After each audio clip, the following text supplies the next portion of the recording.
So a huge warm welcome to all of you to this, our second of our Wellbeing Hub monthly talks. And tonight I'm delighted to welcome Andy Smith from Spectrum Gaming, who's going to be talking to us about creating hope through autistic community. In terms of the plan for this evening, I'm just going to do a really quick introduction to the Wellbeing Hub team and what we do for those of you who might not know much about us or maybe didn't manage to attend our talk last month. We're then going to do a little bit of housekeeping, and then I'm going to hand straight over to Andy. He's going to talk for about an hour or so, and then we'll have about 20 minutes or so for questions, depending on how long Andy's talk continues on. But the aim is for us to wrap up by 8:30 this evening. So in terms of the Wellbeing Hub team, as I said, my name is Jo Billington. I'm one of the project leads along with my colleague, Dr. Fiona Knott, who hopefully will just wave in a moment so you can see her. She might not be able to. Hello. Hello. Nice to be here. Thanks, Fiona. And we are also supported by our Executive Administration Officer, Hazel, who many of you will have been in contact with if you've emailed the autism@reading.ac.uk email address. And Hazel should be on the screen now. I can't quite see if she is, but I'm guessing that she might be waving to you now. So we are a small team, and essentially what we're all about is really thinking about autistic thriving and well-being. We know that there is a lot written about autistic distress and mental ill health. There is a lot of research on that topic. But what we know a lot less about is autistic well-being and autistic flourishing and thriving, particularly from the perspectives of autistic people themselves. And the issue with this is not only does it mean that we don't know much about that topic, but also it effectively means that a lot of what happens in the support of autistic people when they experience distress and mental ill health is essentially based on what non-autistic people say they want and what works for non-autistic people. So we know that that doesn't always kind of work out the way that autistic people would like it to. So we're really focused on this idea of flourishing and thriving from the autistic perspective and bringing some curiosity to that. And central to that is placing autistic voices at the heart of everything that we do. So the Hub is about creating this inclusive community of autistic people and their allies to work together to create meaningful solutions and support autistic children and young people in particular, because that's our focus here at the Hub, to lead their best lives. And we've got lots of things going on around those themes at the moment. And if you're not already signed up for our newsletter, please do email Hazel at autism@reading.ac.uk and she will very happily add you to our mailing list. Just before we get to Andy, just a quick note about our next talk next month. That comes from Sarah Jane Critchley, and she will be joining us on the 7th of March, same time, 7 till 8:30. And the title of her talk is Autistic Joy, From Why to Wow. But focusing back on tonight's talk, just to let you know that a recording of this talk will be sent out to all registered attendees within 2 weeks of today. Also, the slides that Andy's using tonight, he's going to share with you via a link at the end of his talk. The other thing, and again, Andy will talk more about this when he does his own housekeeping, but he's really happy to kind of interact with everyone via the chat so that he can get a sense of how his talk is going down with you all. But if you have questions for Andy, can you please use the Q&A feature? That's the one that has the button on Teams that looks like 2 speech bubbles with a question mark on it. And what I'm going to do is I'm then going to collate those questions and kind of group them into themes and pose them to Andy in the Q&A session at the end. Now, because we are quite a large group tonight, I just want to apologise in advance if your specific question isn't asked and therefore Andy doesn't get to hear it, but I will do my very best to incorporate as many of your questions as I can. Just something else I want to mention before we hand over to Andy. It's really important to note that Andy's talk is positive and hopeful, but he will also be mentioning some sensitive topics about his own experiences, namely related to emotional distress and suicide. And for this reason, Andy has said that actually this talk is not going to be suitable for younger children. So it's important for, if you're parents with your children tonight, to exercise your own discretion around that. But also, if this isn't the right time for you to be listening to a talk that contains those topics, again, just to remind you that the talk is recorded, and you will be sent a copy of that or a link to that recording so that you can watch this talk another time when you're more kind of feeling that it's the right time for you. But without further ado, I am going to hand over to Andy now for him to continue. Thanks so much, Andy. Awesome, thank you very much. Okay, I'll quickly share my screen. I'll do 1 second to get on my screens where I want them. I've got the chat, I've got that. Okay. Cool. Hello. Yeah, thank you so much for coming, everyone. Today's talk is on creating hope through autistic community. Just a few little housekeeping bits which I think are quite helpful. First of all, when people talk about autism, we normally I don't know, some people talk about the diagnostic criteria, which used to be the triad of impairments, now it's the dyad of impairments.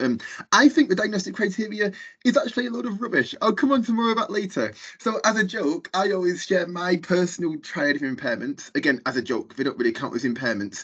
Just so you know a bit more about me. The first one is I'm autistic. I also have Tourette's, which means that sometimes I have tics. If I look like I stop breathing and like suddenly can't talk for a little bit, don't worry, I'm okay. I'm not going to die. It just happens. The other thing is, if I start winking, I'm not trying to flirt. I've had this tic for like 3 years. I can't get rid of it. It's really blooming annoying. Some people know this already. But like the worst moment I ever had with it is once I went to the gym and there was this really, really buff guy doing a squat. And as he was halfway down, he looked up and I just happened to wink as he was doing it. I mean, he gave me the most menacing, evil look when he was coming back up. And I never went back to that gym ever again. It was awful. So yeah, if I'm winking, I'm sorry. I don't know.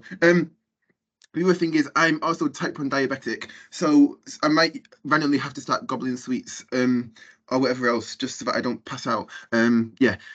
And the third thing is I can waffle quite a lot. So if I go on random tangents, I'm very, very sorry in advance. Well, I say I'm sorry. I'm not really sorry, because if I waffle about something, it probably means it feels really important at the time. But yeah, I'm just pre-warning you. The next thing to say, nothing in this talk intends to make anyone feel guilt or shame or discomfort. I do have some quite like strong views on certain things, but when I share them, it isn't my intention to cause any upset. That isn't the reason behind anything like that whatsoever. There are also some things I've said in this talk which I don't think are helpful, which I also used to do myself when I supported young people, and so I wanted to recognise that as well.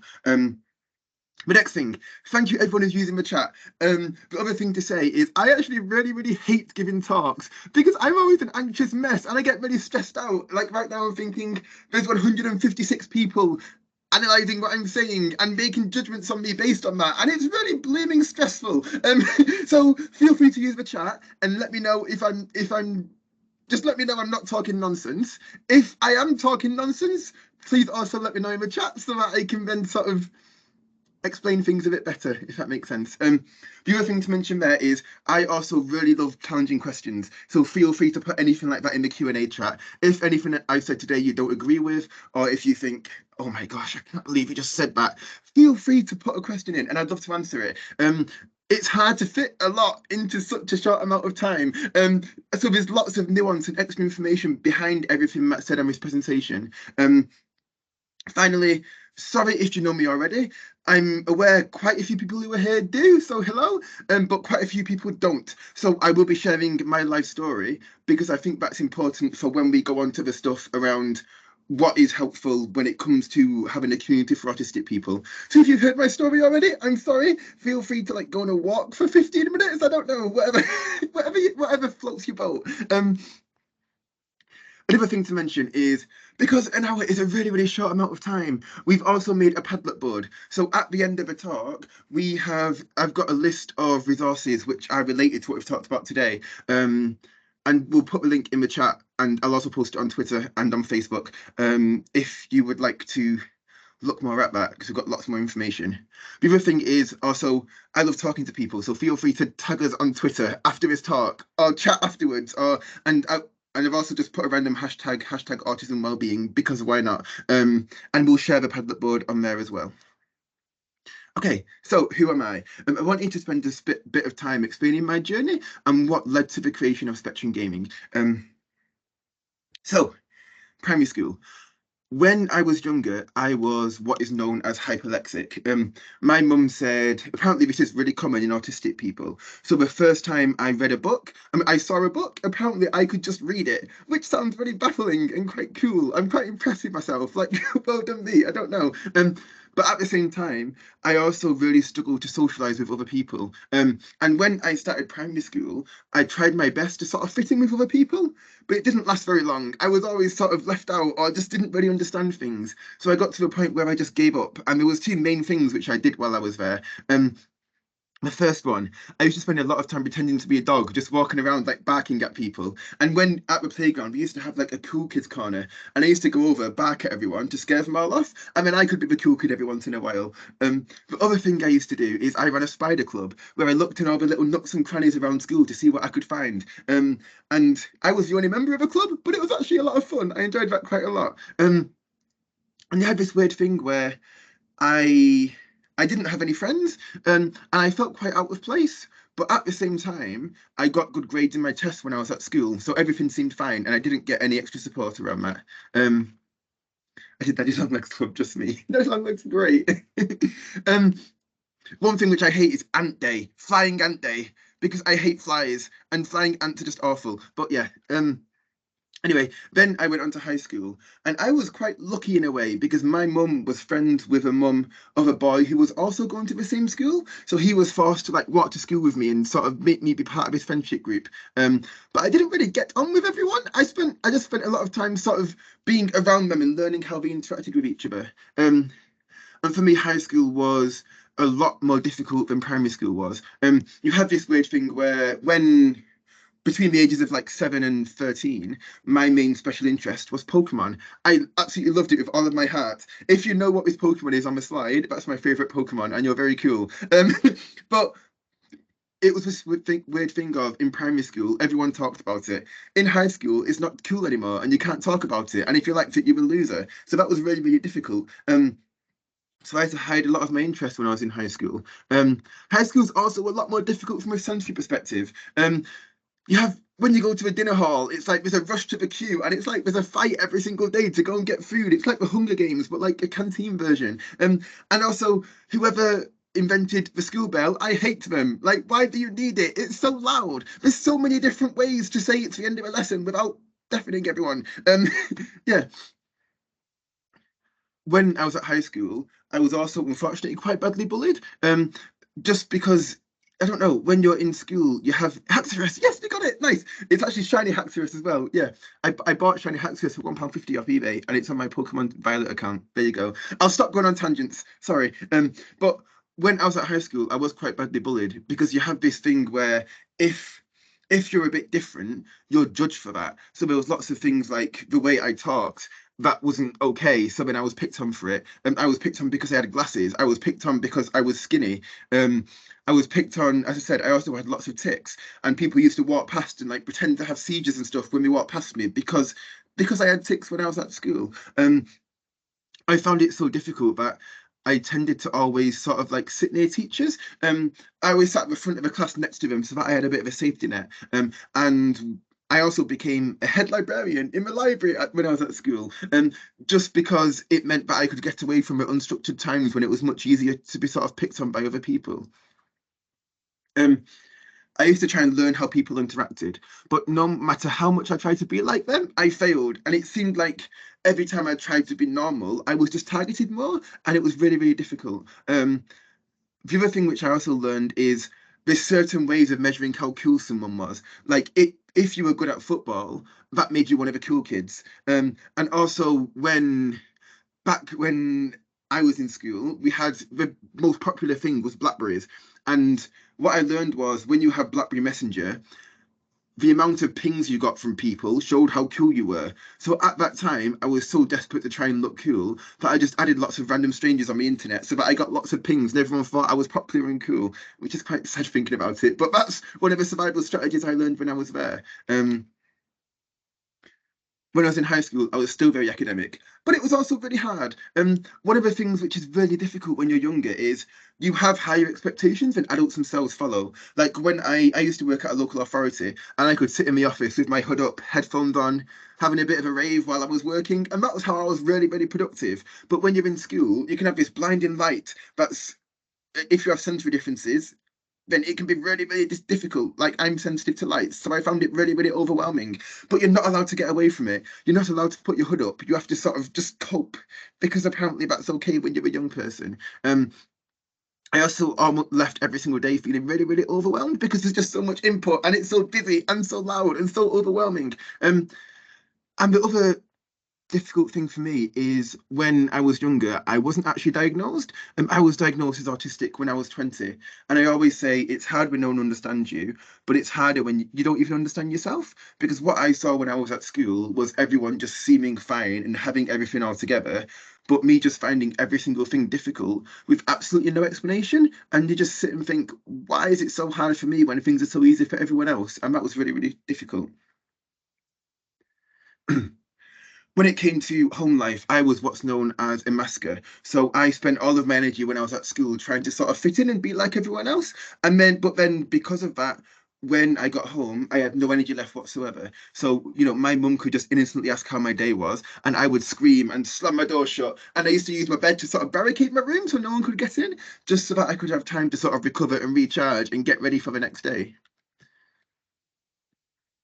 All through school, it was this really difficult thing where I felt quite sort of like wrong or broken or dysfunctional. And the one time that finally changed was when I was around 13, when I first went into the online world. And those two main things I used quite a lot.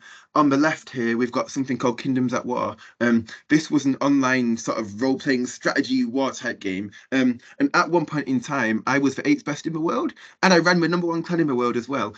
So while in real life I was picked on and really badly bullied, I had one place in the world where I was respected and valued and sort of seen as important. The other thing is the online world gets a really bad rep because while if you try things in real life and you get things wrong, it can have quite bad consequences. But when you're online, it's a safe place to learn a lot of the things you need for life. So I learned about conflict resolution. I learned about strategic management. I learned about communication. I learned about problem solving with people. There's so many skills which you can learn about online in a safe environment, which it's much more difficult to do in a real life situation. One thing I think about a lot is, of course, I now run Spectrum Gaming, but I learned more things about how to run it from online gaming and the online world than I did throughout the whole schooling system, which I find really, really quite fascinating. The other thing which I used to use a lot was something called Poweringo. This was an app where basically it's not very good. You could just talk to random people online on the internet. But the reason I liked it is there was one group where I could just talk about how my day was going or what I was up to, and people would actually reply and care, and sort of I could have conversations with them where I didn't get that interaction in real life. So yeah, the online world and online connections are really, really important.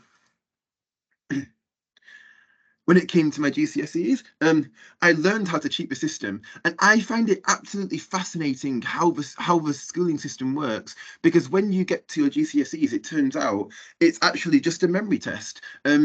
So and a lot of your previous learning doesn't matter too much for getting the grades you need at your GCSEs.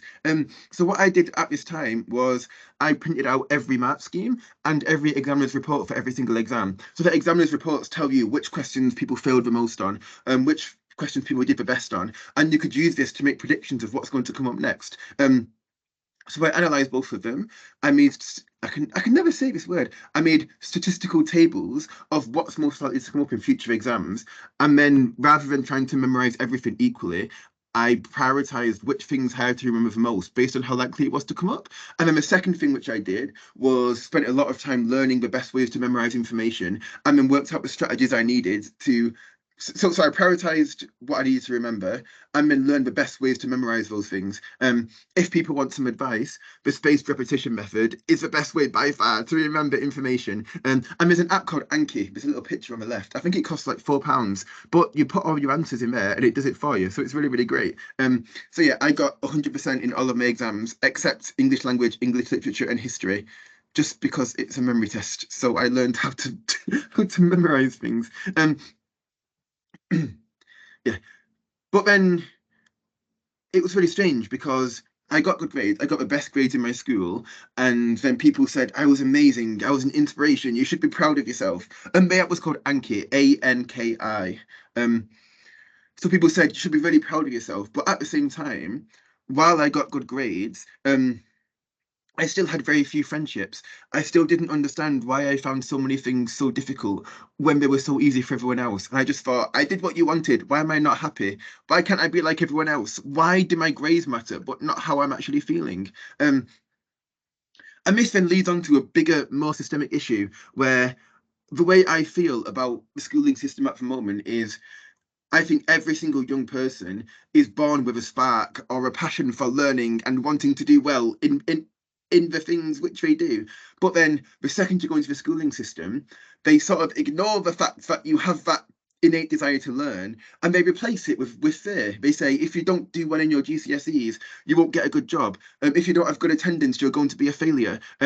What society and school and the government tries to teach you is if a young person's not okay, let's ignore how they feel because going to school is the most important thing rather than.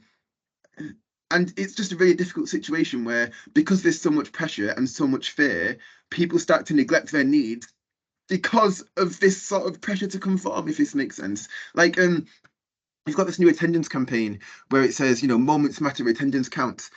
This morning, she was worried at school, but look at her now. So if you're worried about school, it means it's not okay. You're not okay, and things need to change. And it's not okay to just try and push yourself through things which aren't meeting your needs. To counteract this campaign, two young people from our community shared some quotes. So, being forced into school when I was struggling ruined my life.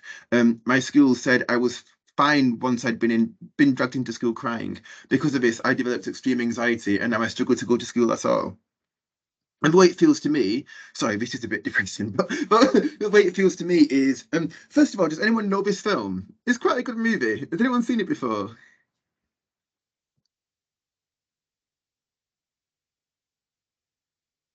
Oh, I haven't.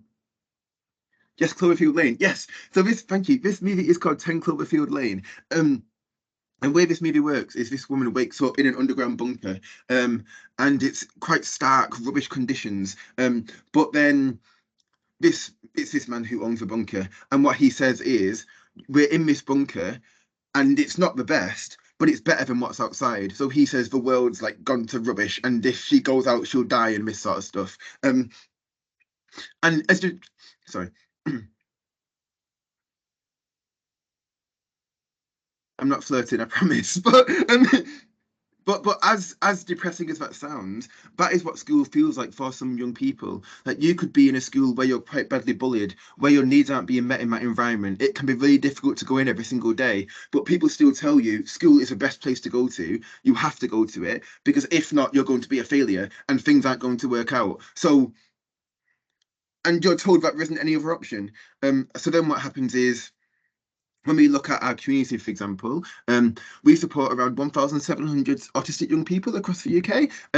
Around 40% of our community are out of school, about 40% are persistently absent. And what we see as a result of this system, where school might not meet your needs, but you're told you have to go anyway, is four things. Some young people go through burnout, really struggle to attend school, and because they feel so much pressure, they keep going until they literally can't anymore. There's another group of people who make it through school, they mask and focus on survival, but then still don't get the grades by the end of it anyway. One thing which people never talk about is the government intentionally makes it so that 30% of people who take a GCSE fail it. So we're telling young people they have to have an education for 12 years, however many years it is, and by the end of it, they just decide they want 30% of people to not get the grade. Imagine how it feels to be in education for 12 years. I mean, that's the end result. There's a young person in our community who programs Discord bots for us, and is a staff member on our young staff team and does really, really amazing things. But when it came to his GCSEs, he didn't get the grades he needed to study computing at college, even though the things he's able to do are much higher level than what even gets covered on a college course. It doesn't really make much sense. And the third group, my group, is you get the grades you need, but it has consequences, and I'll come on to that. And for some young people, it's success. Some young people have a positive experience at school. I've talked to a lot of our young people, and I think around 20 have said they've actually had a really positive school experience, which is quite a small number, but it's still a number. So, as I said, I was one of those people where school felt unsafe, but then there wasn't any other option. So then what happens is you go into the masking response. I think one important thing to say here is there's two sort of different types of masking. There's the masking. Let me just check how many slides we've got. Okay, I might just speed up. But yeah, we've got masking, which is where you sort of like neglect some of your internal needs to try and conform to a certain situation, which is unhealthy and not helpful in the long term. But there's also masking, which is that survival response. It's I feel unsafe, so I literally have to conform and people please because I'm not safe in this situation. And this is what school felt like for me and how it feels for some people. And what this looks like is caring for others to your own detriment. It's feeling overwhelmed. It's doing what you can to avoid conflict. It's seeking lots of praise and lots of affirmation. It's being unable to say no to people. It's saying you're fine even if you're not. And what happened for me is I spent every day using all of my energy trying to fit in. I then came home and had no energy left whatsoever, and each day just focused on trying to like survive so I could repeat it. When this continued through school, it continued through college up until I started university. But then when I got to uni, it was different because it got to a point where I was using more energy every day than what I was able to recover when I got home. Got home at night time. So it got to a point where my energy got less and less. And I went through what's called autistic burnout, where you've been in survival mode for so long that you literally can't do it anymore. And it's like your body sort of shuts down. And I went from doing really well in my first year to not attending two exams and failing the other two. And I had sort of 3 months where I spent all day in my room avoiding everyone. I was in a student accommodation in a house. Waited until my housemates were asleep, went to Spar to get food for the next day, and repeated this every single day because I was so overwhelmed I couldn't even bear to see people. And it was such a difficult time because it was like all of society is like taught me that in order to sort of be happy, you have to learn to fit in and be like everyone else. And I felt like I'd cracked the code, like I'd worked out how to just about get by. But despite all of that, I tried and I failed. So then I just thought, what next? And I felt really hopeless and struggled a lot. So unfortunately at this time, I actually attempted suicide because I just gave up and just thought things were never going to change and I was always going to be miserable. As you can see, I survived that. It's a really interesting story, including lots of insulin, a run to Sainsbury's, 2 bags of sweets, and some chocolate raisins, which I which I won't go into right now. But then the next day, I went on a big rant on Twitter about how I was feeling and what I experienced. And this was the first time I was in touch with the autistic community because when I spoke online, lots of people got in touch and they said the problem is you're trying to fit in and be like everyone else. Being autistic means you have to live a life that's very different to most people, but that life can still be a very happy one. And that became quite a big light bulb moment for me. And things started to change and improve quite a lot from that point onwards. But I struggled so much at that time. I wanted to make it my life goal to make sure as many young people as possible avoid the struggles my generation and previous generations of autistic people have faced. So I started a Facebook page. I don't use it anymore. You're welcome to look at it. It's got like 33,000 followers, but it doesn't post anything ever. But I just wanted to post sort of positive posts about autism. And as this happened, I started to become more confident and get involved with more things. And a few months later, I started a project where I thought I was really struggling, but what are things like for young people right now? So I made a survey, and results were so difficult that I decided to make a video where each line of a rap is a response someone gave to the survey. And again, sorry if you've seen it already, but there's new people here who I think should see it. So I'll show it to you now. So this is from 2019, and it's young people's views on what life was like for them. Angry, Anxious, sad and exhausted. This list of how I feel is not exhaustive. I'm not alone in this, but I feel so alone. How am I going to last until I am fully grown? I cry every single day and I'm begging you, please help the pain go away. If I could change one thing about my life, I would be dead.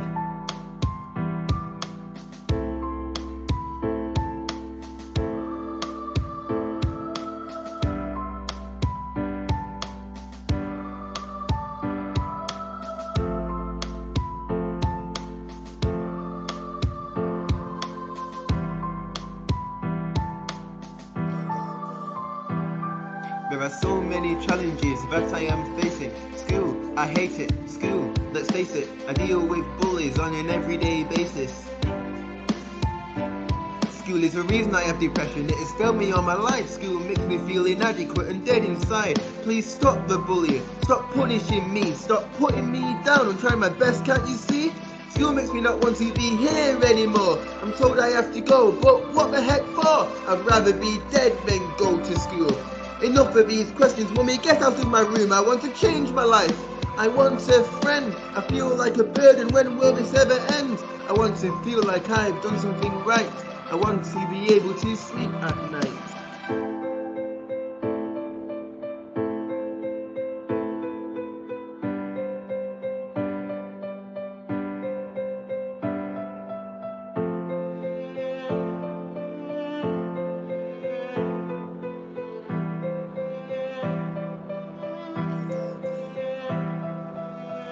I feel like nobody understands me. Life is so lonely, that's our reality. Please help me to make some friends. I want to be invited to play on the weekend. So many of us feel this way. We hope to be able to meet someday. I want a space where we feel safe and at home. A chance to be united and not struggling on our own. A place where people understand and are like me. Where I can be bold and free and out of the lonely world that I'm living in now. I want more sports and games and music anyhow. I want to feel happy and strong and feel like I'm doing something right for once. Right now I hate the conditions that I have, but I would like to be proud of who I am.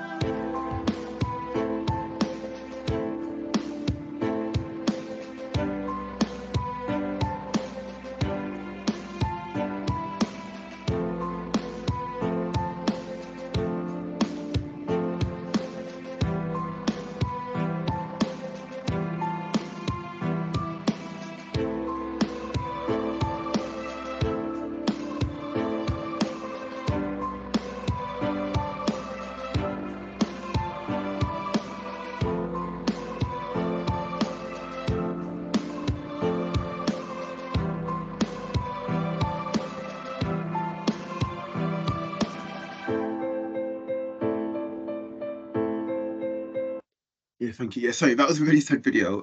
What I did want to say is I've got another video at the end, which some people have seen already as well, sorry, where some of those young people then came back and made another video.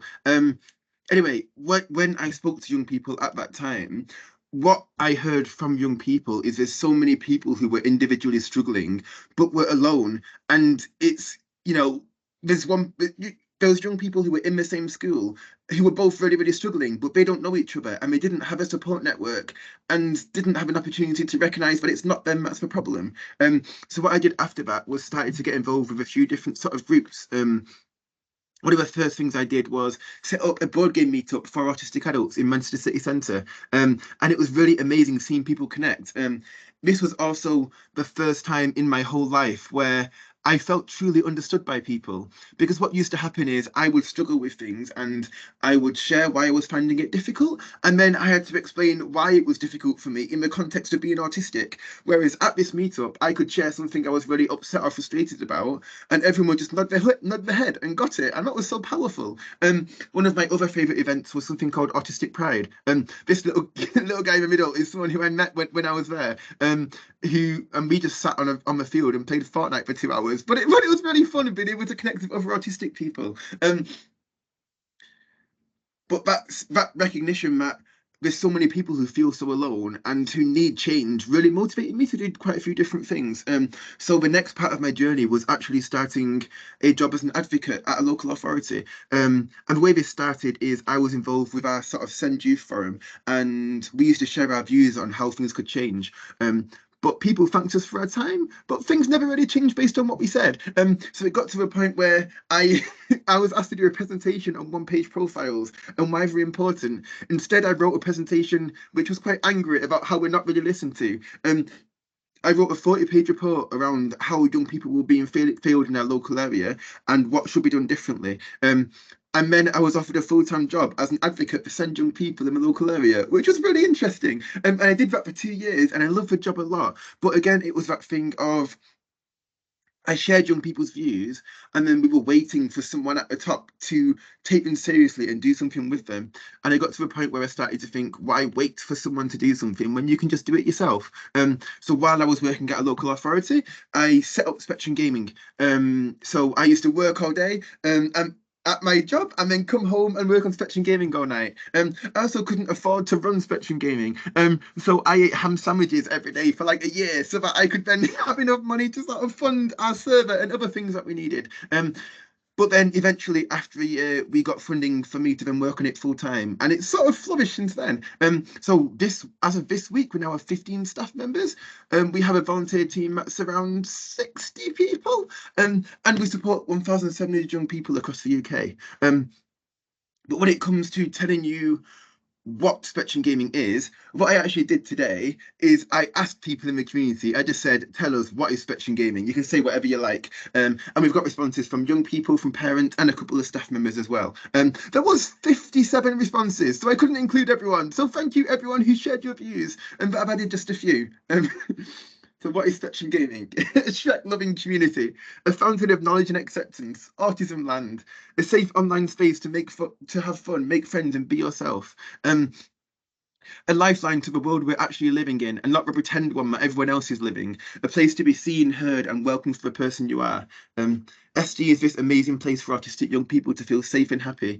It's something that has impacted me so much and that I cannot imagine life without. And of course, in SG, we all admire Andy's definitely amazing singing. I've got true singing talent, which I'll hopefully show you a bit of later. I'm sorry, but I can't sing. That was a joke. My singing is absolutely horrific. And a lifeline in a sea of unmet needs. There's more. People, we're all really goofy, so people say all sorts of stuff to try and get me in trouble. So we've also got an autism cult. We've got Spectrum Gaming is the home of feet. It's where toes come to rest, where nails are filed. The reason I included these anyway, we've got a pyramid scheme so Andy can have people to play games with. And I think the reason I wanted to include these things is it's like a real community where people are comfortable to say whatever they like, and we hope it feels like a home to people where even if everywhere else feels very difficult. Yeah, I won't go through all the quotes. I'll send the slides. Yeah, here's a few from parents. An organisation that gave my children hope when they first came out of school, that there were others like them. There's just a few days ago, I was on Fortnite with some young people. We had our videos on while we were playing, and one young person said they'd been out of school for 3 years. The other 2 young people said, "Oh yes, I'm out of school too." And he just saw this boy's eyes light up when he realised he isn't actually alone. It isn't him that's the problem. There's more people. And up until then, he never had that opportunity. I think that's really important. With a pyramid scheme, yeah. Yeah, to be fair, playing with young people in SG is fun. Yeah. So what do we actually do? One thing I wanted to mention is Spectrum Gaming is a free community for young people, but at the moment, we're only open to young people in Greater Manchester. We used to be open to everyone, but because we're a free service, we don't get as our membership increased. Our capacity didn't increase alongside that. So we got into a tricky situation where we kept closing and working out how to become more efficient and work in a better way. But there's only so many times you can do that before recognizing that actually, in order to properly support young people, we need to be properly resourced to do that. So if people are interested, if it was from a local authority or the NHS or anything like that, we have started to open up to sort of commissions for different areas. So they can commission us to open up membership in your local area. And so on the Padlet board, there's a document that explains a bit more about what that means and that sort of stuff. So you're welcome to share it with your local authority. Anyway, we have an online community that takes place on Discord. So we have chat channels for lots of different things. We have chats for sending memes. We have chats for sending cute pet pictures. We have a memes channel. I think I said that already. Yeah, we have a channel for talking about neurodiversity. We have lots of cool different things. We also have voice chats, and the way this works is people can just join a voice chat and sort of have a natter and catch up at any time whenever they like. We also have events throughout the week based on what young people like. So we have events on Fortnite, we have events on Among Us. Ben, our general manager, does cooking streams. We have movie nights. We have all sorts of things based on what young people are interested in. We also have a Minecraft server. I use this as an opportunity to share one of my favourite builds I've made. This is from our last season of Minecraft. And we have events on there. I live stream it every other Monday. We also have face-to-face meetups. So we have a forest school. We do football meetups. We're soon going to get in a community centre. And we have this thing which happens, which is young people who have used Spectrum Gaming to make their first online friends, and this has then motivated people to sort of transition that into face-to-face. So we have people who've come from London and Dorset and Newcastle who come to Manchester to go to our meetups, because for some young people, our meetups are the only place which feels safe for them, which is very special for us, but also a shame that they have to come to Manchester to get that feeling. We also do a meetup in London once a year for all of our members. So this is a picture from, is it called the London Transport Museum last year? I don't remember. Yeah. So about us, we have 3 main intended outcomes that we have. One is friendships. We like young people. A lot of our young people say through Spectrum Gaming they've made their first friends, and by that we mean real, strong, meaningful friendships with each other, where people don't just like go to a youth club and don't speak again. People sort of chat to each other and arrange separate calls and that sort of thing. The second thing is self-acceptance. We know that accepting being autistic is really important for people's long-term well-being. This isn't about saying autism is a superpower, because I don't believe that. The way I see it is, whether you see autism as an overall positive to your life or an overall negative, the important thing is, like, you're stuck with it whether you like it or not. So you might as well try to enjoy it, if that makes sense. Yes, it's just that thing of knowing it's an intrinsic part to who you are and you can't change that. So acceptance is just really, really important. Some people don't sort of aren't completely positive about being autistic, and that's perfectly okay. People might think it gives more struggles than benefits, but it's that acceptance that's really, really important. Advocacy as well, which I'll come on to. Fergus just said that in the chat too. Thank you. I'm going to plug some advocacy stuff as well. So yeah, thank you so much for the kind words. Our core values. One is being child-centered. So it's really important for us that I like to think of us as having like an equal platform with young people when we work out how things change and improve over time. So to reflect that, we have a young staff team. We have young people who are server managers. We have, oh, bye Fergus, thank you for coming.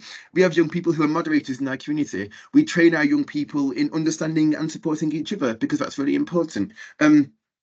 We also believe in being reflective. We recognise as adults that if young people are struggling, we often have the main role to play in that. So we're okay with apologising if we get things wrong and being able to change how we do things based on the needs of young people. And finally, we're attentive. We're really keen on making sure any changes we make don't compromise the experience of young people in our community. One point I wanted to say, which I feel is really, really important, is when Spectrum Gaming first started, our aim was to have a space which was full of joy and connection and friendship building. But unfortunately, it's much bigger than that, because there's so many things a lot of autistic people struggle with. For example, I strongly believe we have a broken education system that really, really needs to be fixed. Young people often get the wrong support, which can be quite detrimental to their well-being, and there's lots of ignorance and judgment for people. So for a lot of our young people, SG is a place for that connection, but it also feels a bit like it's a place where people go because they've been failed by everyone else, and it's really rubbish that that's how things are set up. It feels like we are coping with the failings of the government and local authorities and that sort of stuff. And it's this weird thing of the autistic community is a really, really powerful, strong community, but it's also really heartbreaking because it's the people who themselves have experienced hurt, the people who've been broken themselves and struggled so much, who are picking up the feelings of a system.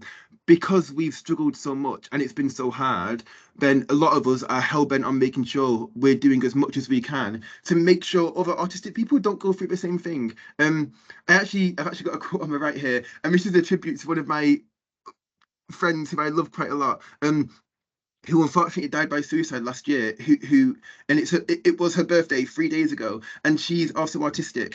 And we used to talk quite a lot about how we've been like broken by the world, but because we were broken by the world, we know how important it is to make sure others don't then go on to feel the same way. And yeah, a few people have said in the chat, it would be cool if it's something like spectrum gaming for adults and that sort of thing. And one thing I think about is, hopefully in the future, more local authorities and services will recognise the importance of not just funding and supporting more communities like Spectrum Gaming, but also recognising the damage that is caused by some systems and doing more to actually change that. And one thing I've been thinking about a lot this week is Jo was one of the most amazing people on the whole entire planet. Like, she would never let me to ask how I could help her with anything. It was always how she could help me, even if she was really struggling herself. And I feel like we have a duty to not just have a community, but do as much as we can so that all the future Joels also deserve a life,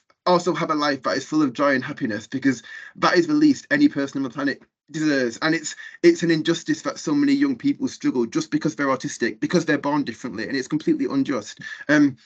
So as Fergus said in the chat, as well as our online community, we also do a lot of advocacy projects, because our aim is to have one place where people feel safe and comfortable and connected, but then make as much strategic change as possible so that the needs of autistic young people are met across the UK. Again, links to all of these are on my Padlet board, but here's a few examples of things we've been doing. One is we've written a huge free guide to autism and trauma. It's quite giant. It's 28,000 words, but we worked with Naomi Fisher and Nellie Ott and Kirstine Welcher to sort of write this, because there's not much information about it, but it's really, really important to understand. The second thing is, people often say anxiety is part of autism. It's not. It's not okay to experience high levels of anxiety every single day. If people tell you that's normal, they are talking bull poop, and it needs to be fixed. It's just really, really not okay. So we've written a guide to autism and anxiety so that people really understand the reasons behind why people might feel anxious and what can help. Where we say is, anxiety is a feeling. There's many different reasons behind that feeling, and it's important to recognise the reason behind it to know what to help. How do we get the guide? At the end of this talk, we'll put a link in the chat to our Padlet board, and I'll post it on my Facebook page and Twitter in case anyone misses it, and all of the links are in there. The next thing, when young people get a diagnosis of autism, often people are invited to parenting courses and that sort of stuff, but young people themselves are never told anything. So we've made a website about autism for autistic young people, age 10 plus, which was made with autistic young people. The other thing to say is, every resource we ever make has autistic young people's views at the forefront. So young people lead on our advocacy projects and help to co-create our resources. So there was about 90 contributors to this website. Around 50 of those were autistic young people, and it's free. I'll skip that one. The other thing which I'm really proud of is we do a lot of autism training, where young people themselves talk about autism too. And one of my favourite things about it is it's actually very rare. Like, sometimes you might see a conference where a young person comes and shares their personal journey of autism, which is always really amazing and inspirational. But I believe our young people have gone like one step further, where because we're in a place where we're openly talking about Heather's daughter's here, yeah, and because we have a community of young people who openly talk about autism and share resources and information, we've got a lot of young people who have become quite strong advocates. So our young people have got to a point where they don't just share their stories, but they also deliver training on autism theory and practice. So last year we had 2 conferences where young people were speakers. And yeah, it's just really cool, something we're proud of.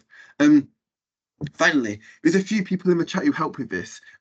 So one thing we get quite frustrated about is lots of information you see online about autism often isn't very helpful. So, you know, if you Google autism, one of the first pages that comes up is the Centre for Disease Control for some reason.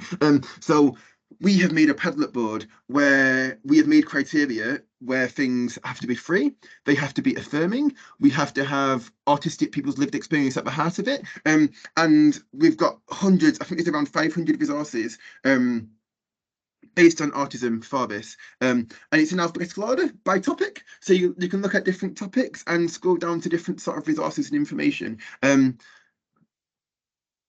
Was that it on that? Again, that's just a free board for everyone to look at and share. It's also a community board, so you can add resources to it and we can then review them. And if they meet our criteria, we add them on. So it's a community-owned resource. Last thing, before going on to my top tips, is one thing we're currently working on is fixing the EBSA guidance, the guidance around emotionally based school avoidance. At the minute, there's an attendance sort of crisis, and some areas have guidance around what to do when young people struggle to attend school, but it's been quite widely acknowledged that it's not meeting the needs of a lot of young people. So we've had approval in Greater Manchester to rewrite the guidance that exists, and we said radically rewrite it because it all needs to change. Right now, it's often based on this anxiety cycle of if young people are out of school, we need to push them back in before the anxiety gets bigger. But this is a load of hogwash. Young people are intrinsically motivated to learn and develop and have positive social connections with people. So if they're unable to do that, there are barriers that need to be addressed for them to be able to go back into the school environment. So we're hoping to have a fresh, clean slate based on valuing young people and respecting their autonomy and their competence. To create some guidance that really, really meets young people's needs. I haven't written a list of people who were involved with it because I didn't have time to ask everyone for their permission, but there's lots of very exciting people involved. And there's a few people here. So like Rachel Lyons is here, who's an EP, who's leading on a project. And I can't see who else is here, but lots of really awesome people are involved and we can't wait. Anyway, that was it on advocacy. Sorry, that was a bit of like a big tangent.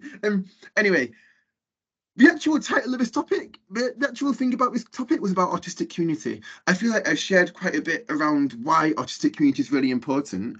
But the next thing I want to talk about is what are the things which are important.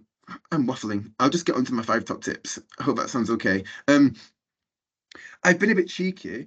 I haven't actually got into the nitty-gritty of how to set up meetups and how to sort of support young people and that sort of stuff, because we've already written lots of content around that sort of stuff, which is free to access online. So at the end, we're sending our Padlet link, as I said. One example of resource we've got is called our Inclusive Activity Toolkit. So this is a toolkit that gives guidance and tips on how to make an indoor environment sensory friendly. So what things to look out for, what changes you can make so that it better meets people's needs.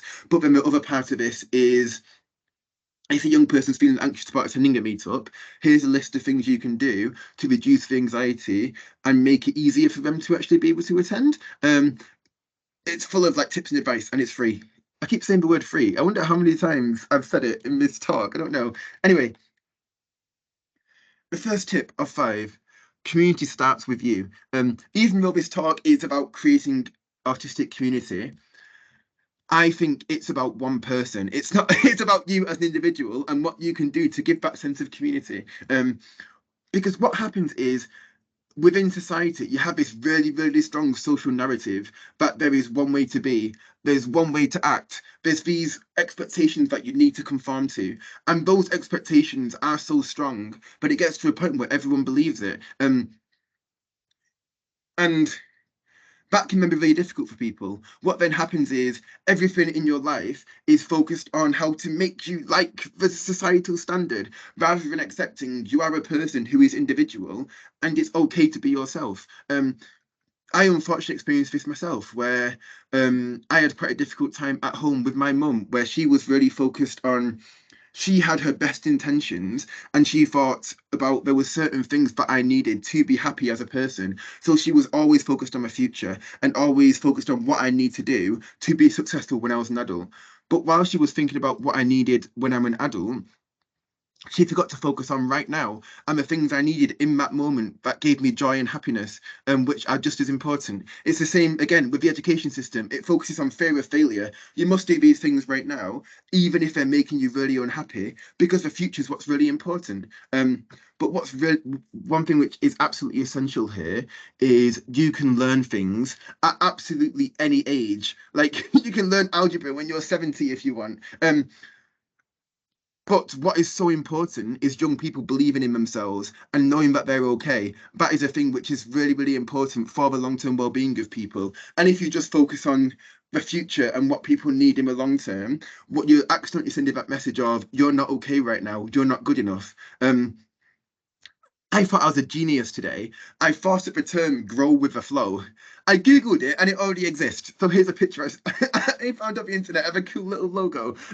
But it's that thing of it's really important to focus on what a young person is right now. It's important to recognize that young people naturally want to grow and learn and develop and have positive connection. So if you focus right now on joy and happiness and what that young person needs, the rest is going to come. If Kirsten's here, what she's taught me is the idea of trusting the process of meeting someone's needs now, and the rest will then happen. One thing I think about in my job a lot is my biggest aim when I'm in my role is to get young people to laugh and to smile in the moment right now, because that is really, really important for letting people know that we're okay. Um, you know, I want to make sure every single young person I meet, I want them to know that they are good enough right now, no matter what situation they're in. There are some young people in our community. There's a lot of young people in our community who are out of school, who struggle to leave the room, who are really stressed every single day, and they need to know that that is okay right now, to then help them to get to a point where they can recover when they feel ready to. If someone is in their room really, really struggling, and you're focusing on how to help them to get outside and do more exercise and that sort of stuff, it's ignoring the fact that they're in distress right now and they need someone to be there with them in the moment. There might be some young people who, what I see in Spectrum Gaming again is the young people who struggle to leave the house and people are trying to push them back into school. And when I speak to young people, what we see is young people want to learn, young people who are on their games all day, game all day because they feel like they have no other option, because they don't feel safe as a result of negative experiences. Those young people who game all day message me every day and say, I'm bored, what do I do? I'm bored, what do I do? Please help me. Because they want to be able to feel like they're learning and doing new things. The other point I wanted to mention here is because of the stress autistic people go through, some people are struggling a lot. And what can happen is you can focus a lot. In terms of gaming and stuff, I put a link in my Padlet to an article around gaming, which we wrote with some young people. It's called My Child Wants to Game All Day. What should I do? I really recommend reading it. The other thing to mention here is some young people are quite highly stressed a lot of the time. So sometimes I think what can happen is sometimes young people are seen as being naughty or choosing bad behavior and that sort of stuff. And the way I feel is if you're seeing a young person as a problem, there are things that can be done to fix that. You can focus on finding a reason to connect.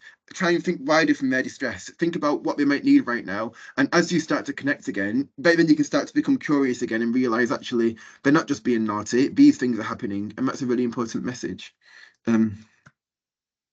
This leads nicely into part two, which is recognize that young people do well if they can. Like I said, young people don't choose to be naughty or sort of make bad choices. It's really important to be curious about young people's behaviour. Again, we've got a link in the Padlet. Oh, hi Peter, hello. We've got a link in the Padlet to some to a script we wrote with some young people around behaviour and well-being.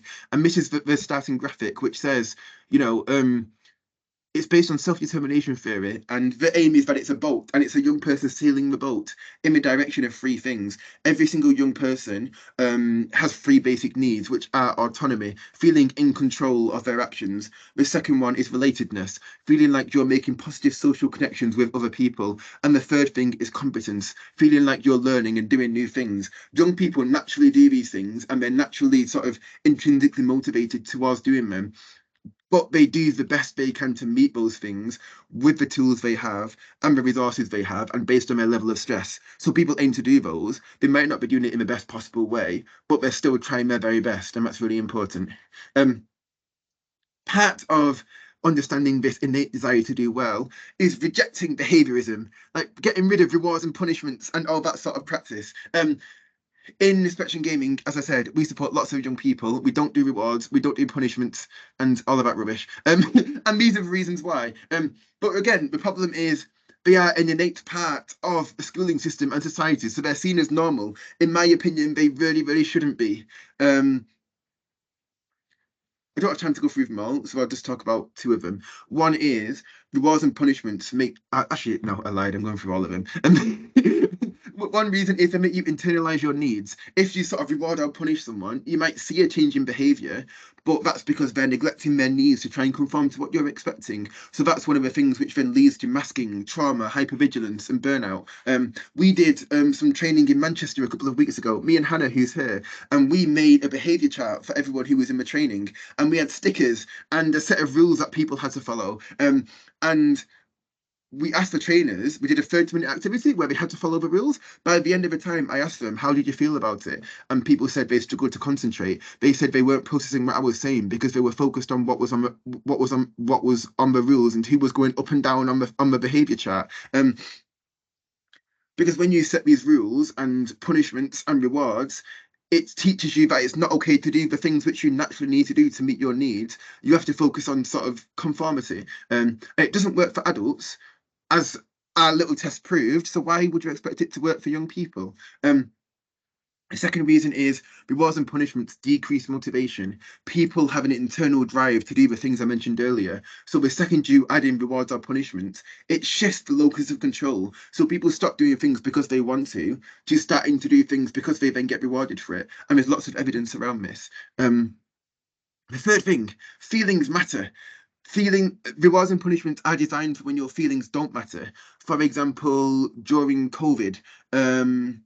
But because during COVID, it was very important that people socially distanced and didn't go out for safety reasons. It didn't matter if you were really, really peed off about it. Your feelings were irrelevant. What mattered was safety. But when you're working with people, feelings did matter. One thing I think a lot about is when I was bullied at school, I told a teacher, I was still bullied at school. It just happened differently. It happened when teachers weren't looking, or other kids made an alibi to sort of prove that they weren't bullying me when they were. And because feelings are important, behavior changed a bit, but people actually felt more angry with me because I grasped on them. So rather than looking at feelings and identifying why I was being picked on, they just looked at behavior, and that then just made things worse.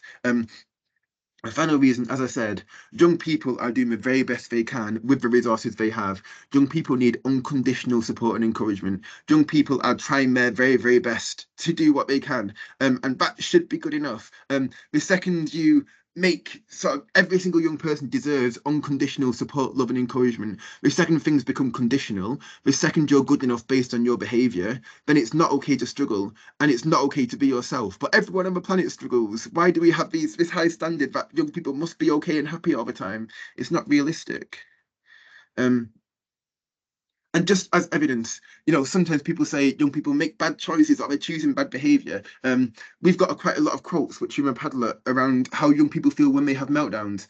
And here's one. It says, I feel like I'm floating in the void. I cannot control my actions and every object around me feels like it needs to be destroyed. I feel like I could die. And I just think, why would anyone ever choose to feel like that? It doesn't make sense. Tip number 3, reject normality. One of my favourite advocates on the planet is Chris Bonello from Autistic Not Weird. I'm going to read out this quote. It says, I'm autistic, which means everyone around me has a disorder that makes them say things they don't mean, not care about structure, fail to hyper-focus on single important topics, have unreliable memories, drop weird hints, and creepily stare into my eyeballs. So why do people say you're the weird one? Because there's more of them than me. I just think that's really, really true. There's so many things where things that autistic people do are seen as wrong, but actually, as an autistic person who knows other autistic people, they make a lot of sense and are actually quite normal for us. And just to flip things the other way, we have the exact same thing in the autistic community, where non-autistic people do things which also seem really strange. I've got this picture on the screen. One of the things which I hate more than anything is Christmas. You have one day of the year where you have a big get together with lots of people. You don't talk to them for the rest of the year. You're not interested in what they're up to any other time. It's just one day of the year where everyone pretends they're interested and want to talk to. This isn't everyone's experience. This was my experience. But everyone meets together and pretends that they care and are interested. And then they go away again and you don't see them again for another year. And I just think, what's the point in pretending we all get on really well just for one day? It's a bit of a baffling situation. A few other things people do when people say how are you and they don't actually want to know how you are, it's just a social construct. And if you say how you're actually feeling, it scares people off. The other reason people say how are you, I've learned that some phrases people say have hidden meanings. So if someone says how are you, it means they want something. So someone says how are you and I think, oh god, what do they want? What have I done? What have I done wrong this time? Because it's the start of a conversation. It's a way to ease you into what they want to say next. And I just think, why not just go straight into one of these into the question? Just say exactly what you want. Yeah. The other thing which I find really hard, and again, this sounds really bad, but I don't mean it, is I hate small talk. My first day at my job at the council, we went to a school and I was sat with my boss and the Senko in the dinner hall, and they were both talking about their gardens and what they're going to be doing to the gardens this year. And I'm just sat there thinking, I'm never going to see your garden. I don't care about your garden. You're not going to see each other's gardens. Why the heck are you talking about it? So when I just said to them, like, can we talk about something else or can I go somewhere else? Because I'm not really interested. But we have these things where you have to pretend that you're interested in what people are talking about. It makes no sense. And one thing I think about is there's so much stuff of like, hi, how are you? I'm okay, thanks, how are you? Oh, it's sunny today, isn't it? Oh, yes, it's rainy over here. Oh, we've got snow. I don't mean to be rude because that's what happened with secondary during this webinar. It always happens. But think about it. How much time would you save in your life if you skipped all the small talk? That's got to be at least like 400 hours of small talk people have in their life. You could learn a new language. It's so much more meaningful. Like in Spectrum Gaming, most of the time, we don't say hello to each other. We don't say goodbye. We go straight into talking about what we want to talk about. There's a new Fortnite update. I got a new fat chicken skin that does a cool clucky dance. Like, I don't want to spend 15 seconds wasting time before then going on to it. Let's just talk about the stuff that's really fun. Yeah. I'll stop going on. I wrote a list of like 10 things. I won't go through them all. That sounds really offensive, doesn't it? But the other point I wanted to make before moving on is we often have this thing where we aspire for autistic people to be normal. And I just think like, what's so good about normal? When I meet people and talk to people who aren't involved in the autism world, what I see is like people work a 9-to-5 job, go home, cook the tea, dinner if you're not in Manchester, watch a soap, watch a movie, whatever else, go to sleep and repeat it every single day. And I just think like, why is this like everyone's biggest aspirations? Let people be weird or funky or quirky or whatever else, because what's so good about that? I don't really get it. Anyway, just to sum this bit up, I love autism memes. I have a secret autism meme page that has like 15,000 followers where we just post lots of funny content. So the next bit of these slides are going to be memes. Memes are a big way that a lot of autistic people communicate. One of the biggest ways young people in our community learn about autism is sending memes. So here are some things which are part of being autistic, but they're not wrong. They're just part of being autistic and they're okay because it happens to a lot of us. One thing One thing which has been really interesting is often autistic people are told that they're lazy. And on our Autism Understood website, we've got an article on autistic inertia, which is where you have difficulty sort of switching tasks or task initiation. When we shared this in our chat on Discord, there were so many young people who felt like they finally felt understood, because it's so hard when you want to do things but can't explain it. And it's just part of autistic experience where sometimes just transitioning from one thing to another is really difficult. But you also have those moments where you just have energy for hours and you do everything while you still can.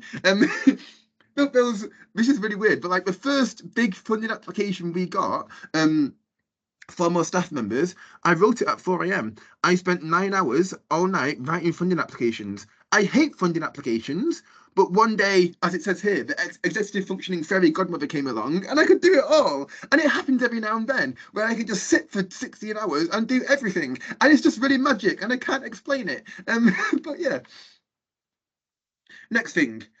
People focus so much on staying still. I did an assembly a few months back in a primary school, and it was about autism acceptance and, you know, being yourself. And all the young people were sat here like this. And it was like a big robot army. It was a bit like a cult. It was quite scary. And I just thought, you need to move. Why are you sat there like that? Let me know what you're thinking. I want to know how you're feeling. And, you know, some people just need movement. It's okay to, like, do stuff. You don't have to try and sit still all the time. I don't get it.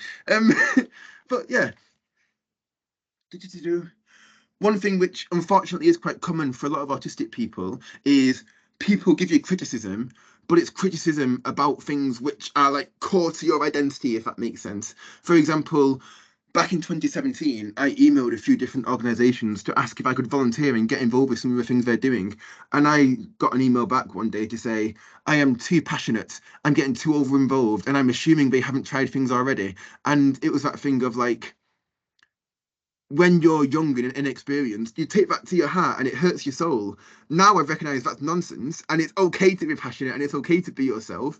But back then that was really, really difficult. And you get told lots of things like you talk too fast or you're too energetic and all this other stuff.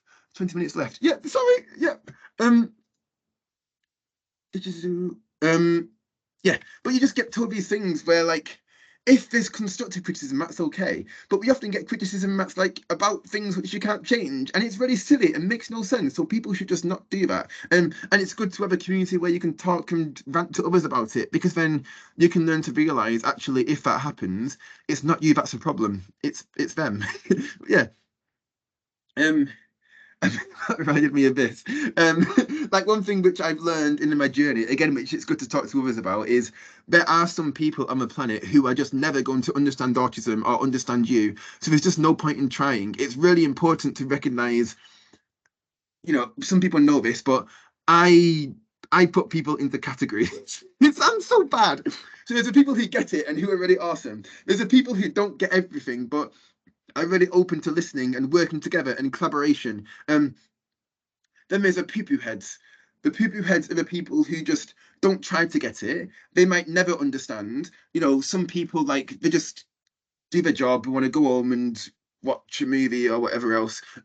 Or you have the people who just think they're right. You know, it's I have 20 years experience in the autism world, so I'm right and you're wrong, rather than remembering each person's individual. And when you meet those people, when you have a community and you speak to others, and they also know those similar people, you learn that it's a waste of time and there's no point in trying to speak to them.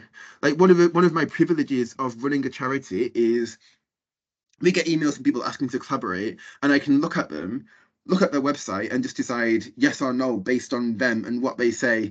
And it's quite cool to be able to do that. But yeah. Another thing which I think is really important is autism is genetic. And so many times, this is going to sound so bad, I'm really sorry, but there's so many times when young people in our community have a diagnosis. I mean, I just think, okay, so which parent is autistic? Or is it both of you? And we play this like guessing game where you try and work it out, and you can just tell sometimes. I never tell anyone in case you might get offended, but I think one thing which is really important is it is really important as a parent to reflect on this and think, if my child is autistic, it's highly likely I am as well.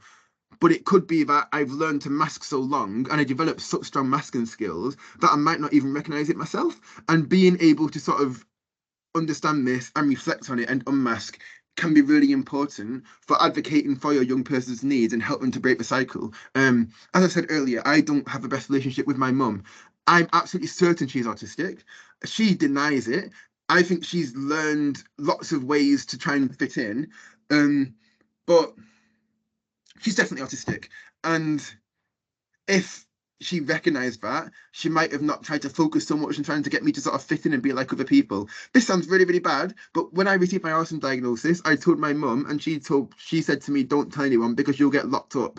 Like, how awful is that? And how autistic is it of her to say that? Like, she must be masking pretty bloody damn hard to then be able to pass that message on to people. But yeah. The other thing is special interests. People have special interests. And we always talk about how you can hyper focus on things you're really interested in, but no one ever talks about how frustrating it is when you have a really cool one and then it just goes. It makes no sense. Like I had a 3-day special interest in 3D graphic design. I learned to make really cool things and couldn't do it ever again, and it really sucks. And then there was one other time where like I had a special interest in Peter Pan, and I'm like, why? I don't want it. Can it just go away? And it lasted for like 6 months, and I bought every book and watched every movie, and it's stupid, and I don't like it. But why? What do you do? Some people know this already. I decided I'm just going to tell the world. I had a special interest in Beyonce songs, so I learned every Beyonce song off by heart. I knew a full dance routine for single ladies. There you go. I used to sing it when I was drunk, but and then randomly it vanished, and I'm glad because I don't like Beyonce anymore. Well, I like some songs, but yeah. Yeah. The other thing is, yeah, you just have a light switch of interests. When I worked at a local authority, I was always praised for my ability to build really strong relationships with young people and really connect with people I was working with. But then every report I did was always done on the day or late. This presentation, I finished 1 hour before this talk today, not because that was my intention. I've been thinking about this talk and what I want to say in it for 5 weeks straight, but my brain doesn't let me do it until it's the time of a thing and I'm driven by anxiety because making presentations is really boring. So it just happens every single time without fail. I've done about 50 talks. It happens every time. I've learned that I can't fix it. So there you go. But the important thing here is all of these things are things where previously they're part of my experience, but I always felt alone in them. And it's that thing of I have all of these things and like little quirks, and it's just me. Like, what do I do? But then once you have a community and connect with other autistic people, that's when you realize there's nothing wrong with you. It's not just you. There's other people. It's so empowering to know there's millions of people who think and feel the same way you do, and it is so important to know that. There's some quotes from some young people. I need a drink.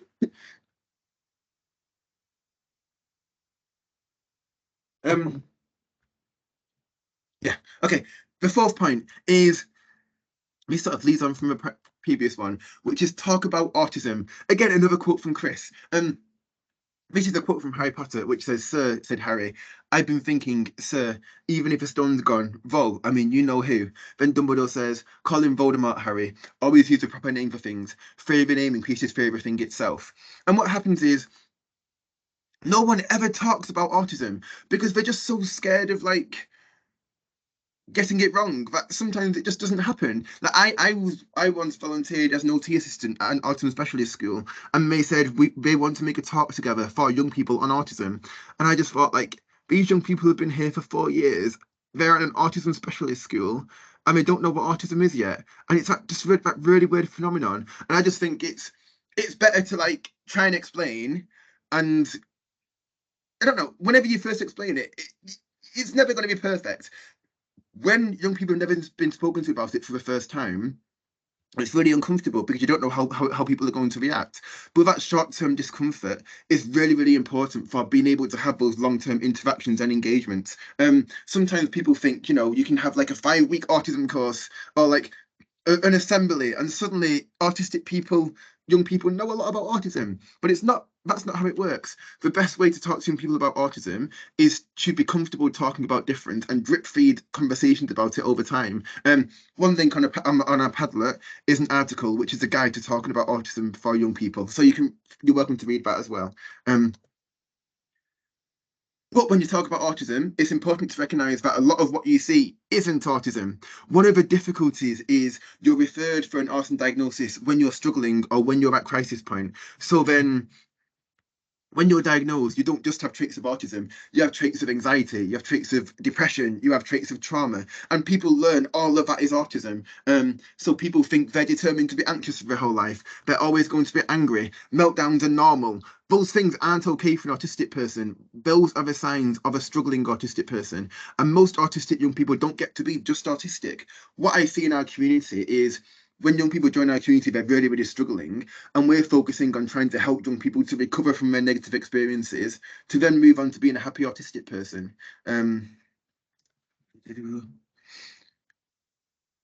One thing that is important to mention here, though, is when we're talking about autism, this sounds really weird. Talking about autism doesn't always mean talking about autism. To talk about autism acceptance and that sort of stuff, it's important to recognize it's not about accepting autism, it's about accepting difference. Like, people might be what you see sometimes is, that young person's flapping their hands, that's a sign of autism, we must accept that.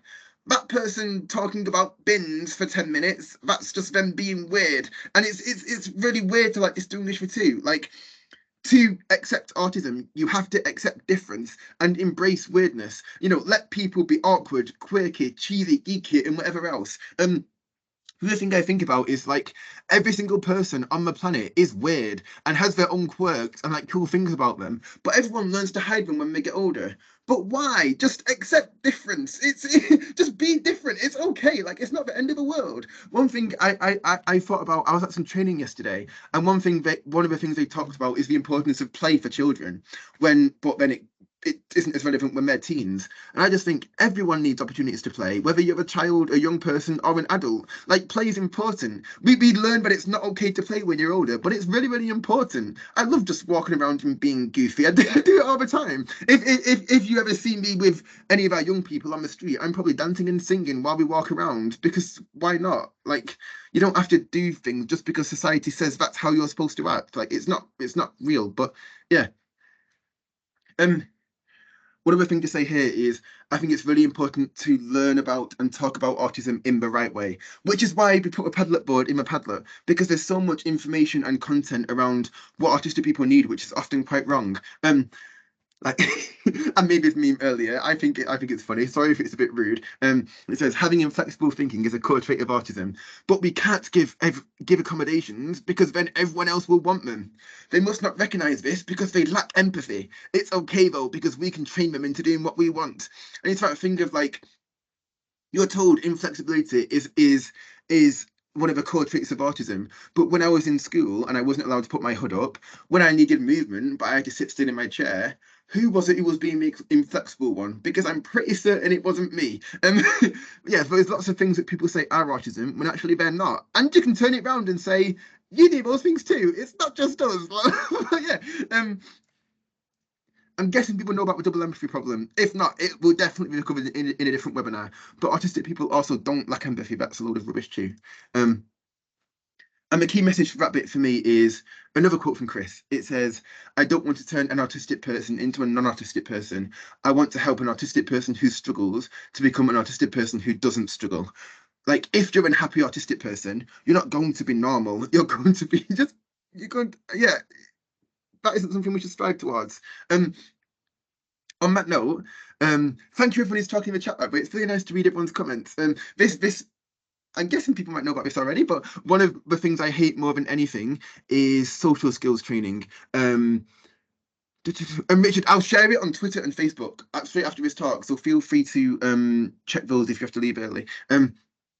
But I hate social skills training because what happens is, let's say I'm little Johnny and I'm on the playground and I'm struggling to sort of connect or sort of get on with people in there, and then the teacher will say, oh, don't worry, Johnny, here's your 6-week social skills training course, then it will work again. And then I think, oh yes, wait, I can't wait to do this course and be able to make friends. And I get my shiny certificate for passing my training course. I go out to a playground and I'm still left out and I'm still excluded because the problem wasn't me. It was other people not accepting me being different. And then you think, I didn't fit in, I tried this thing, it's still not working. Now I feel even worse than I did before. They put the onus on you when it's not actually you that's the problem. It's other people a lot of the time as well. The other thing that happens is, I remember once I had some social skills thing on about how to order a bus pass because I was really anxious about getting on the bus. I went to get a bus for the first time and I said, hi, would I be able to get a day saver, please? And the bus driver started laughing at me because I was talking too formally. But then it was that thing of like, this is how I was taught to do it. But apparently that didn't work either. And you have this weird thing of we need to teach people how to talk and how to act, but in the real world, that's not how things are. Like, if you go to a cafe regularly, they know what you want. They're used to people being quirky and different.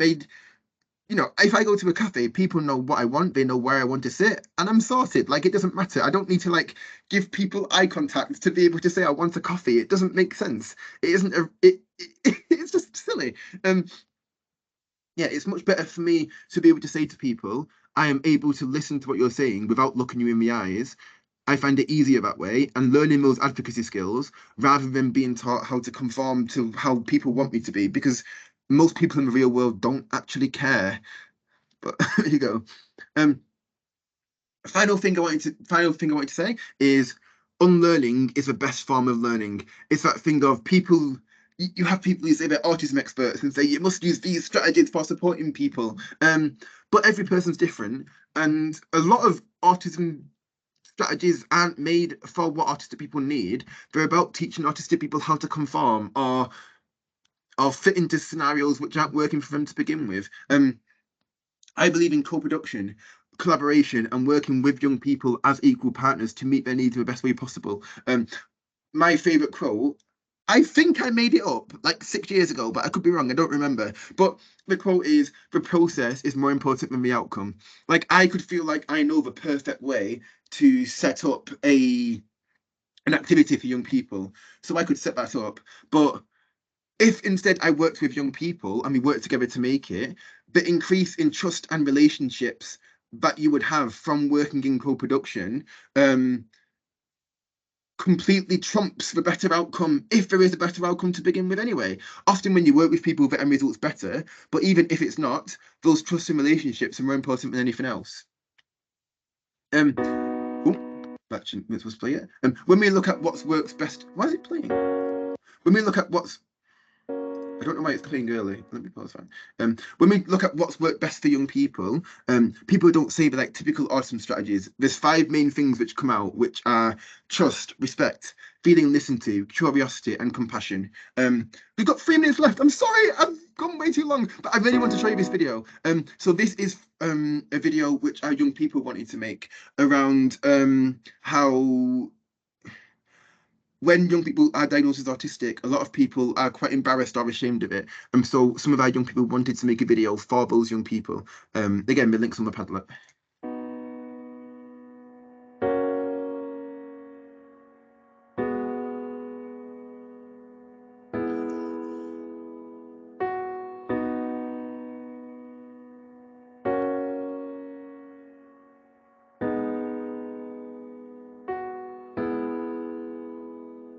You hate being autistic, that is what you say. You struggle to get into school every single day. People pick on you or leave you out, it's really not okay. Sometimes you feel like giving up to make it go away. You wish you weren't born with your stupid broken brain. You see normal people and you wish you were the same. But when you feel like that, it is such a shame, because you don't hate autism, you hate all of the pain. When I was younger, I hated being different. And I would have done anything just to fit in. But as an autistic person, you need to learn to live life in a way that works for you. And that is when your life will really start to begin. Sometimes people with autism don't actually get that autism is really good, because when people are diagnosed with it, other people make the mind shape into it being a really bad thing, which actually really annoys me, because it's actually a really good thing, and the people that don't have autism haven't got to experience it.